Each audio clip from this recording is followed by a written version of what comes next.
नमस्कार, आप देख रहे हैं हमारा ये खास कार्यक्रम जिसमें हम चर्चा करेंगे इस सप्ताह की दो बड़ी खबरों की। एक खबर भारत से है और दूसरी खबर अमेरिका से, और दोनों ही खबरें चुनाव से जुड़ी हुई हैं। आप सभी लोग जानते हैं कि अमेरिका में इस हफ्ते राष्ट्रपति के चुनाव के नतीजे लगभग घोषित हो गए हैं। कुछ जगहों पर वोटों की गिनती जारी है, कुछ जगहों पर वोटों की गिनती रोकी गई है, लेकिन जो बाइडेन, जो डेमोक्रेटिक पार्टी के राष्ट्रपति पद के उम्मीदवार हैं और पूर्व उपराष्ट्रपति हैं, जो बराक ओबामा के उपराष्ट्रपति थे, उनकी जीत का ऐलान कर दिया गया है। उन्हें प्रेसिडेंट इलेक्ट कहा जा रहा है। और इसके साथ ही वहाँ एक बड़ी बात और हुई है कि इस बार अमेरिका ने पहली बार इतिहास में अपना उपराष्ट्रपति एक महिला को चुना है, और वो महिला भारतीय मूल की कमला हैरिस है। ये तो बात रही अमेरिका की। अब भारत की बात करते हैं। भारत में बिहार विधानसभा के चुनाव इस सप्ताह पूरे हो गए। अभी 7 तारीख को, जिस दिन अमेरिका में ऐलान हुआ राष्ट्रपति पद के उम्मीदवार के नतीजों का, उसी दिन बिहार में आखिरी दौर का चुनाव खत्म हो गया। और इसके साथ ही, जैसा कि अब भारत में परंपरा हो गई है लंबे समय से कि उसके साथ ही एग्जिट पोल होते हैं, तो तमाम एग्जिट पोल के नतीजे आए, और उनका जो निचोड़ है वो ये है कि बिहार में इस बार सरकार बदल रही है और वहाँ महागठबंधन की सरकार बनने जा रही है। तो ये दो खबरें हैं जो इस सप्ताह सुर्खियां में रही। अब इन दोनों चुनावों में एक कॉमन बात है, और वो कॉमन बात ये है कि अमेरिका और बिहार दोनों ही चुनावों में मतदाताओं ने दक्षिणपंथी विचारधारा, कट्टरपंथी विचारधारा को पराजित किया है। उदारवादी, समावेशी यानी इंक्लूसिवनेस वाली राजनीति को थम्स अप किया है। ये जो दो समानता हैं अमेरिका और बिहार के चुनावों में, इसी पर हम बात करेंगे। हमारे साथ हैं हमारे पॉलिटिकल एडिटर सैयद खुर्रम साहब। ये जो मैंने बात कही कि बिहार और अमेरिका के चुनाव में एक बड़ा कॉमन फैक्टर जो है वो अंडरलाइन हुआ है, वो ये है कि दोनों ही जगह पर जो एक कट्टरपंथी या दक्षिणपंथी विचारधारा की जो राजनीति थी, उसको वोटरों ने थम्स डाउन कर दिया है, पराजित कर दिया है। तो ये एक संकेत आप आने वाले समय में देखते हैं। अगर पहले हम अमेरिका से शुरू करें। देखिए तस्लीम साहब, ये जो चुनाव हुए हैं ये पेंडेमिक के दौर में हुए, और पेंडेमिक का इस पे असर कहीं ना कहीं नज़र आया है। उसकी वजह से और जो हालात पूरी दुनिया में पैदा हो रहे हैं, उसमें इंक्लूसिवनेस को तरफ लोग जा रहे हैं और डिवीजिव पॉलिटिक्स के खिलाफ हो रहे हैं। बाइडेन की जीत जो है वो बुनियादी तौर पे किसी एक पर्सनैलिटी की जीत नहीं है। बाइडेन को लोगों ने ज़्यादा वोट नहीं दिए, ट्रंप के अगेंस्ट वोट दिए। ट्रंप की जो पॉलिटिक्स थी हेट्रेड की, जहाँ गोरे काले, अमेरिकी गैर अमेरिकी, बाहरी अंदरूनी, इन चीज़ों पे आप सोसाइटी को बांट रहे थे। जब आप सोसाइटी को बांटते हो तो एक बार या 2 बार तो आप सत्ता में आ सकते हो, मगर बार बार नहीं आ सकते। जीत जो होती है हमेशा सत्ता में, वो उन्हीं लोगों की होती है जो सबको साथ लेके चले। और यही सरकारों का काम भी है कि सरकार जो है वो सबको साथ लेकर चले। और बाइडेन ने अपनी पहली स्पीच में इस बात को कहा है कि मेरी सरकार जो है वो होप की है, मेरी सरकार जो है ऑनेस्टी की है, मेरी सरकार जो है डिसेंसी की है। तो ये सारी चीज़ें वो हैं जब आप सबको लेके चलते हैं। जहाँ आप ये करते हैं कि मैं ही सब कुछ हूँ, तो ट्रम्पिज्म जो था वो बेसिकली मैं ही सब कुछ वाली सरकार थी, उसकी शिकस्त हुई है, उसकी हार हुई है। और उसकी हार का मतलब ये है कि एक ख़ास सोच की हार होना। एक ख़ास सोच की हार होना। आपने अभी एक बात की खुर्रम साहब के जो बाइडेन ने जो अपनी विक्ट्री स्पीच दी, उसमें उन्होंने कहा कि ये डिसेंसी की जीत है, ये लिबरलिज्म की जीत है। ये बहुत अच्छी बात है कि हमारे राजनीतिक जो विमर्श है या पॉलिटिकल डिस्कोर्स है उसमें शालीनता को बिल्कुल दरकिनार कर दिया गया है। विपक्षी दलों को, विरोधी दलों को इस तरीके से पेंट करने की एक प्रवृत्ति बीते लगभग एक दशक के दौरान सामने आई है कि जिसमें राजनीतिक विरोधी ना समझ के उसको बिल्कुल एक अपना कट्टर दुश्मन के तौर पे पेश किया जाए। एक बात और मैं यहाँ आपसे जानना चाहूँगा कि जिस तरीके से ट्रंप ने अमेरिका में एक अदर्स वाला जो फैक्टर क्रिएट किया, वो पिछले दिनों वो देखने को मिला जब ब्लैक लाइव मैटर आंदोलन शुरू हुआ जॉर्ज फ्लॉयड की डेथ के बाद, और जब पूरा अमेरिका एक साथ हुआ और सबने कहना शुरू किया आई कांट ब्रीथ, वो एक आंदोलन का रूप हुआ।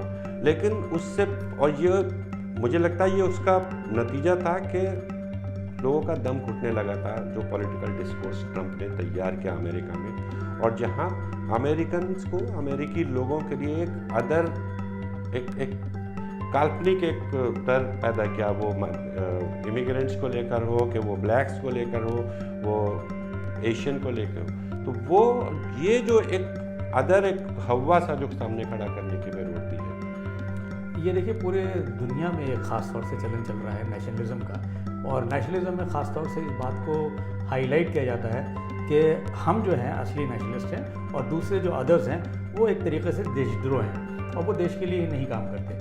ट्रंप ने भी यही काम किया कि जो वाइट सुप्रीमेसी है उसको बहुत ज़्यादा उन्होंने हाईलाइट किया, और उसकी वजह से एशियन, ब्लैक, सबको उन्होंने नेगेट करने की कोशिश करी, जिसका नुकसान उनका हुआ। मगर उस नुकसान से पहले ये हुआ कि उन्होंने पूरी सोसाइटी में वो जहर फैला दिया, और उस जहर की वजह है कि आज भी वहाँ पे बहुत ज़्यादा लोगों ने ट्रंप को वोट दिए हैं, जिसको नहीं देना चाहिए था। क्योंकि अगर आप इंक्लूसिव पॉलिटिक्स की बात करते हैं, लोगों को साथ लेने की बात करते हैं, तो वहाँ पे ट्रंप जैसे लोगों को बिल्कुल कोई जगह नहीं है। मगर ट्रंप को एक अच्छे खासे वोट मिले हैं, तो कहीं ना कहीं वो जहर फैला है।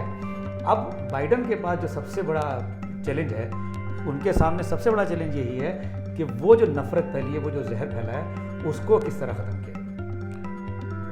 जो नफ़रत फैल गई है, बाइडन ने और कमला हैरिस ने अपनी स्पीच में कहा था कि अमेरिका को हील करने की ज़रूरत है, और उनका जो कैंपेन का नारा था वो था कि ये सोल ऑफ अमेरिका का चुनाव, यानी अमेरिका की आत्मा घायल हो चुकी थी और अब वक्त आ गया कि उस घायल आत्मा के जख्मों पर मरहम लगाया जाए। अब हम वापस आते हैं बिहार के चुनाव पर। बिहार के चुनाव में भी कुछ ऐसा ही हुआ, जहां मुकाबला मुख्य रूप से महागठबंधन, जिसमें आरजेडी, कांग्रेस और वामपंथी दल थे, और एनडीए, जिसमें भारतीय जनता पार्टी, जेडीयू और दूसरे दो दल वीआईपी और हम शामिल थे। वहाँ भी यही तरीका लगभग अपनाया गया कि एक तरफ एक विभाजनकारी राजनीति थी और एक तरफ समावेशी राजनीति थी। एक तरफ आज से 20 साल पुरानी सरकार की नाकामियों को गिनाने की कोशिश थी, और दूसरी तरफ आने वाले वक्त की योजनाएं सामने रखी जा रही थी। एक तरफ हम ऐसा करेंगे, हम वैसा करेंगे के खोखले वादे थे, दूसरी तरफ क्या मुद्दे हैं, बेरोजगारी है, अर्थव्यवस्था है, नौकरियां हैं, कृषि है। और जैसा कि तेजस्वी यादव ने अपने चुनाव में नारा दिया था कि बिहार में दवाई, कमाई, पढ़ाई और सिंचाई की व्यवस्था हो तो बिहार के लोगों को बाहर नहीं जाना पड़े। एग्जिट पोल के नतीजे बता रहे हैं कि तेजस्वी यादव की अगुवाई में महागठबंधन एक शानदार जीत की तरफ बढ़ रहा है। यहाँ भी एक उदारवादी राजनीति की जीत होती दिख रही है। आप इस बिहार चुनाव को अब कैसे समराइज करें?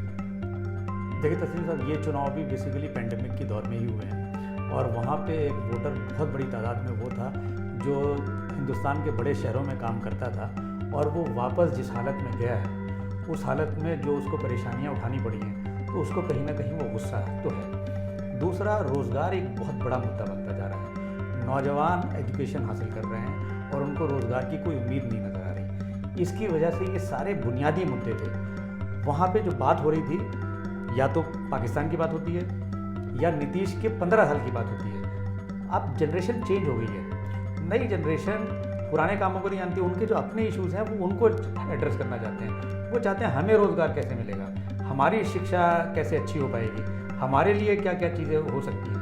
तो वो मुद्दे बेसिकली तेजस्वी ने उठाए और तेजस्वी को उन्होंने अपनी तरह का लीडर, अपनी उम्र का लीडर माना। और इस वजह से जो ट्रेंड्स दिखा रहे हैं एग्जिट पोल में, वो यही दिखा रहे हैं कि लोगों ने बदलाव के लिए और अपने उम्र के आदमी के लिए वोट देने की कोशिश की है। बाकी कल पता लगेगा। बाकी कल पता लगेगा कि असली नतीजे क्या होते हैं। लेकिन इस चुनाव से एक और महत्वपूर्ण बात सामने आई है कि अगर एक सोच वाली राजनीतिक दल एक मंच पर आते हैं और ठोस कार्यक्रम लोगों के सामने रखते हैं तो लोग उनको सुनते हैं, क्योंकि वो लोगों को सुनते हैं, ये वो लोगों को इस बात का एहसास कराते हैं। तो जो लोगों को सुनना या लोगों की सुनना, ये जो राजनीतिक बदलाव बिहार के जरिए हमें दिखने को मिला, उम्मीद करें कि आने वाले वक्त में और जगहों पर भी ये होगा भारत में। नहीं, जैसे आपने कहा लोगों की सुनना, तो ये बात बहुत आम कही जाती है कि प्रधानमंत्री जो है वो मन की बात करते हैं, लोगों की मन की बात नहीं सुनते।